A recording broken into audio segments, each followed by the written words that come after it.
자, 뭐 또 다른 딜레마가 있습니다. 검찰 개혁이냐, 민생 안정이냐, 민주당 내 의견들이 지금 엇갈리고 있는 부분들이 있는 것 같고, 그런가 하면 이제 검찰 개혁 쪽으로 지금 여러 가지 의견들이 많이 모이고 있는 것 같기는 합니다. 지금. 지금 내일이죠. 예, 의원총회 열어서 네. 예, 이것에 대한 어떤 최종 입장들 정리한다고 하는데 지금 어떻게 될 걸로 보십니까? 우리가 일단 한번 검찰에 대해서부터 한번 좀 말씀을 드리자면 이 검찰 제도가 왜 생겼는지, 그러니까 옛날에 근데 이 경찰 제도가 생겼고 이 너무나 막강한 경찰의 권력을 통제하기로 사법적으로 통제하기 위해서 검찰이란 걸 만들었습니다. 그래서 네. 옛날에는 그 경찰이 오히려 인권 침해도 많이 하고 너무 권한이 셌기 때문에 이제 수사를 지휘한다거나 영장 청구하고 뭐 공소 제기하고 형 집행하는 그런 부분들의 일부를 검찰로 가져온 거죠. 근데 이제 사회가 발달하면 할수록 이제 그 범죄도 지능화되고 뭐 더 커지기 때문에 어느 순간 이제 검찰과 경찰이 거의 공조하게 되는 상황이 됐죠. 수사권도 갖게 되고 그러면서 이제 이 검찰 자체가 이제 또 너무 권력화 비대화되는 과정을 겪었기 때문에 지금 한국 사회에서는 특히나 수사권, 수사지휘권, 영장 청구권, 공소제기권, 유지권, 형 집행권 다 지금 검찰이 가지고 있는 것을 뺏어 와야 된다라는 얘기가 있어서 우리가 20대 국회 때 제가 패스트트랙 때 감금당하면서 네네. 그때 검찰 개혁을 추진을 했었습니다. 그러면서 일부 수사권과 기소권을 분리시키는 거고 그중에서 경찰이 아직 수사 능력이 충분하지 않기 때문에 중대범죄 6가지는 검찰에가 일단 두고 경찰이 나머지를 수사를 다 하고 기소는 검찰이 하자라고 이제 해놓은 건데요. 네네. 지금 이거를 해놓고 나서 여러 가지 부작용들이 좀 나타나고 있습니다. 오늘 정의당에서도 그런 얘기를 했고 인권 변호사인 분도 이제 그런 얘기를 했는데 이 검찰에서 네네. 너무 이 그 권한을 내려놓고 경찰에게 주니까 경찰이 이 범죄 피해자들의 수사를 제대로 할 수 있는 능력과 아직 인력이 없다. 그래서 이런 부분들을 보완하는 게 더 필요하다는 요구가 많습니다. 그래서 저는 이런 부작용을 치유하는 검찰 개혁 후속 작업이 먼저 좀 선행돼야 되지 않냐라는 생각을 하고 있고요. 네. 근데 지금 민주당 내부에서 논의하는 과정에 검찰의 모든 수사권을 다 완전히 박탈한다라는 것에 너무 초점을 맞추다 보니까 이게 지금의 부작용도 치유하지 않은 상태에서 더 큰 부작용을 만들어낼 수 있는 거 아니냐라는 네. 우려를 지금 하고 있습니다. 그래서 내일 아마 의원총회에서 그러면 경찰에게 모든 권한이 갔을 때 수사권이 다 갔을 때 그런 부작용을 없애기 위해서 우리는 어떤 일을 할 수 있는가에 대한 정책적 대안이 나와야 됩니다.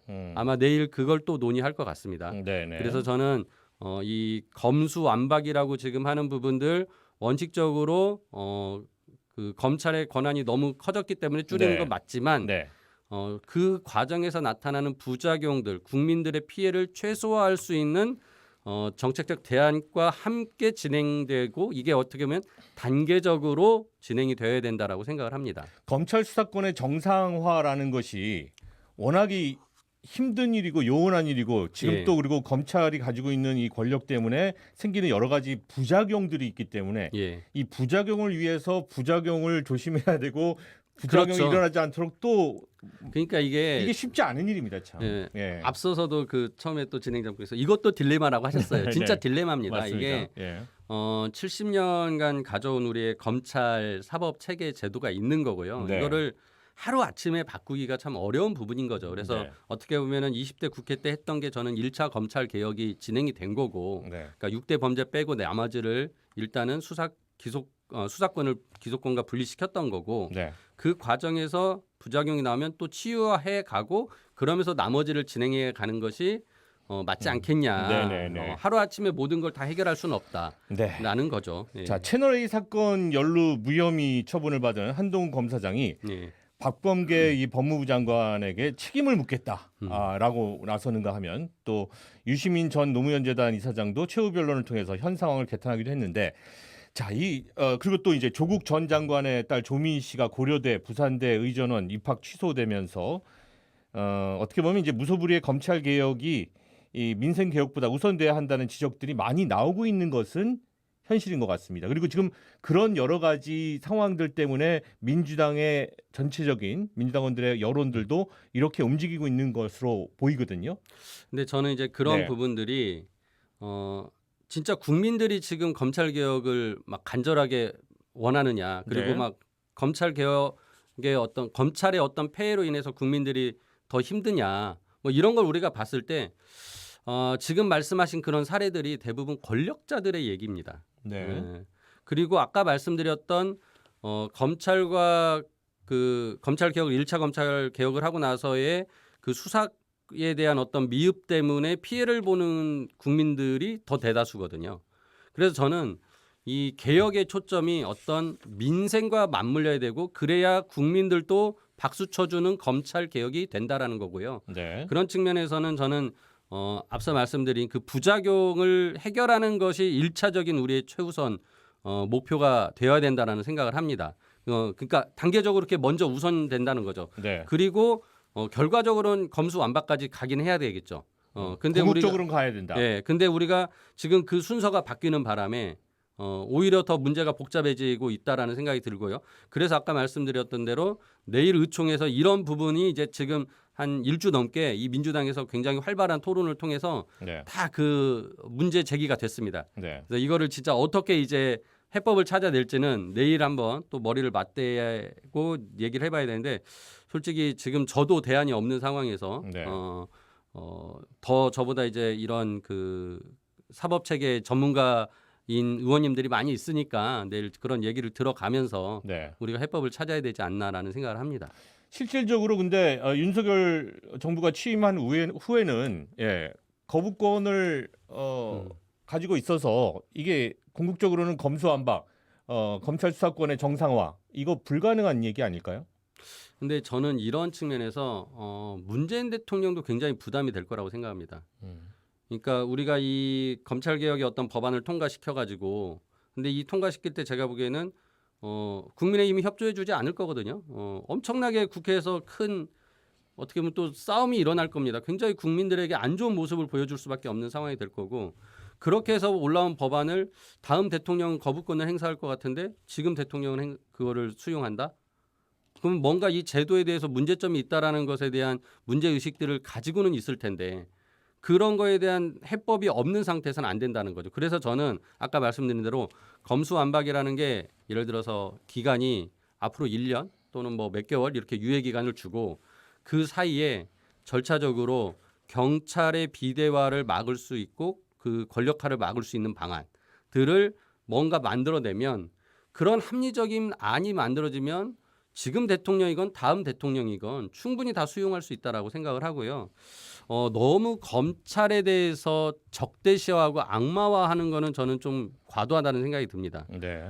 우리가 앞서 말씀드린 이제 검찰이 너무 많은 권한을 가지고 있어서 굉장히 인권 침해도 있었고 그런 측면에서 검찰 개혁해야 된다는 건 이제 국민들이 공감대를 형성하고 있습니다. 네. 이런 과정에서 검찰도 고검장 회의에서 나온 말이 검찰의 어떤 수사의 중립성이나 정치적 중립성에 대한 반성을 해야 되고 그 부분에 대해서는 우리도 대안을 만들어내야 된다고 얘기를 할 정도니까요.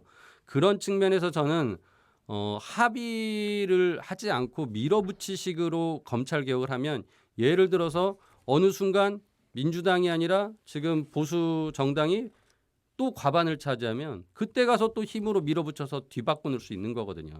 합리적인 어떤 그 발전적인 대화들이 가능하면 좋겠는데 자, 이 검찰에서 지금 검수완박과 관련된 오늘 같은 경우에도 검사장 회의하면서 검수완박의 반대 입장에 대한 입장을 밝히고 그 후속 조치까지 오늘 이야기를 하겠다.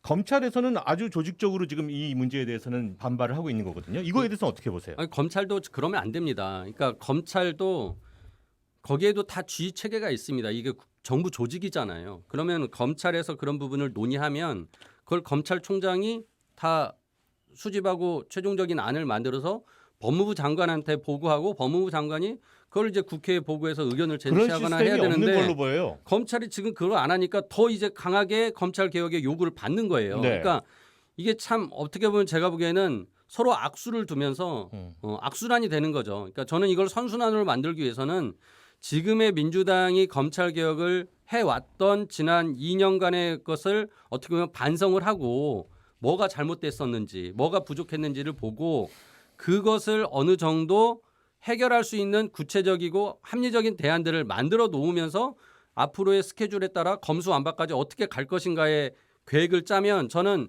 그 부분은 국민들의 충분한 동의와 그 요구가 있기 때문에 네. 국민의힘도 네. 윤석열 정부도 그거를 따라오지 계속 않겠느냐. 거부만 할 수는 없다라는 거예요. 민주당의 그 검수완박을 원하는 많은 지지자분들에게서 뭐 많은 연락을 좀 받으신다고 얘기 들었습니다. 뭐 어떻습니까? 문자 폭탄도 오고 뭐 네. 요즘은 심지어 막 전화까지 하시더라고요. 네, 네. 굉장히 좀 어떤 얘기들 하시나요? 물론 전화를 안 받죠. 아, 그렇습니까? 문자도 거의 보지 않습니다. 왜냐하면은 네네. 다 이렇게 차단되게 해놔가지고 네. 그리고 제가 뭐 대부분 같은 내용이고 이미 뭐 언론이나 뭐 다른 뭐 이렇게 그 인터넷에 다 올라와서 네. 제가 알고 있는 보지도 내용이다. 않는데 보지도 네. 않는데요. 근데 저는 이게 우리가 정치가 점점 더 극단적으로 가면서 네. 우리가 항상 그 어렸을 때 정치 교과에서 배우면 다수결의 원칙이 되지만은 소수도 존중해야 된다는 네네. 얘기를 항상 합니다. 네. 그리고 국회가 오랜 기간 동안에 다수결로 표결하면 그걸 날치기라고 표현했어요. 그 네. 이유가 그러니까 다수가 바뀌면은 법률이 매번 바뀔 수 있기 때문에 그렇게 되면은 법적 안정성이 해치고 국민이 피해가 갑니다. 그걸 안 하려고 우리가 그렇게 항상 합의를 존중해 왔다. 그리고 진짜 합의가 필요하다고 생각을 합니다. 내일 어떤 결과 나올지 한번 지켜보도록 하겠습니다. 오늘 최입의 더불어민주당 비대위원 모시고 함께 이야기 나눠봤습니다. 오늘 대단히 감사합니다. 네, 감사합니다.